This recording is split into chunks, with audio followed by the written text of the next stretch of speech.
นี่คือบริเวณถ้ำหน้าผาถ้ำลูกแก้วครูบามาศบ้านม่วงคำตำบลนาตาลนะอยู่ในหน้าผาได้ทำอันนี้ ตอนเช้าวันนี้พวกข้าป่าน้ำคำพาชมมาผู้เดียวได้มาผู้เดียวมาว่ามาจาผู้เดียวแต่ก่อนมาลุงมงคลได้อะไรกะขอถ่ายทำได้เด้อจะทางเนาะพวกข้าป่าน้ำคำพาชมวันนี้มาผู้เดียวได้สายเดียวสายสินวันนี้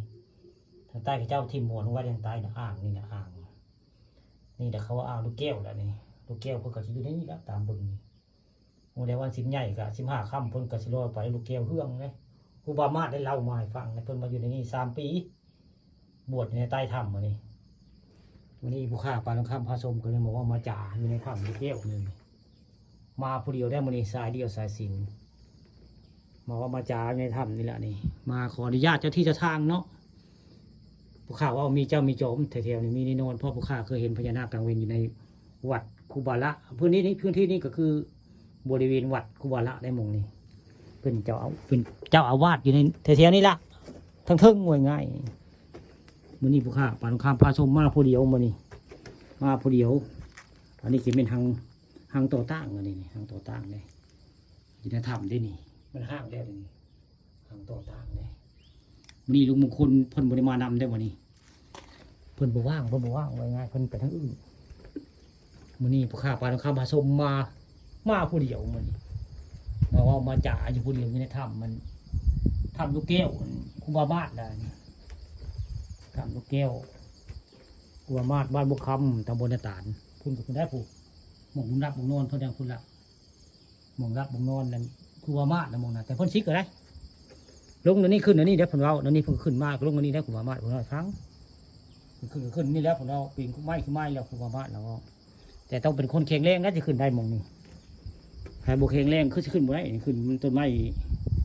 ปีนต้นไม้ลงมากับลงในต้นไม้อันนี้ผมว่าได้ผมบามาดผมต้องให้ฟังตอนผู้ข้ามาลินเพิ่นผู้ข้ายังไม่ได้เส้นทางสานี่แต่ว่ามาเที่ยวในอันเขตนี่แหละน้ำมาลินน้ำเล่าย่างมาแหละเห็นเล่าแล้วมาลินน้ำเล่าทำนี่แหละแต่เขาจะว่าทำกูบามาดนี่แหละทำลูกแก้วกูบามาดบ้านมงคำตำบลนาตาลเล่าขานโดยกูบามาดเพิ่นนอนในนี่3 ปีเนาะบวชอยู่นี่3 ปีใต้ถ้ำมานี่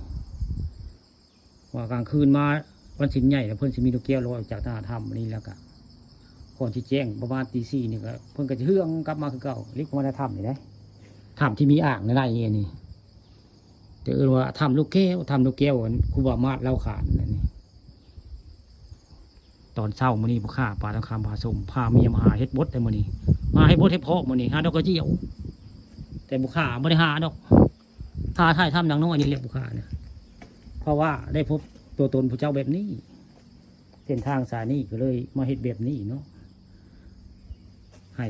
สาโลกได้เห็นว่ามงนี่เป็นใดเนาะนี่แหละทำผัก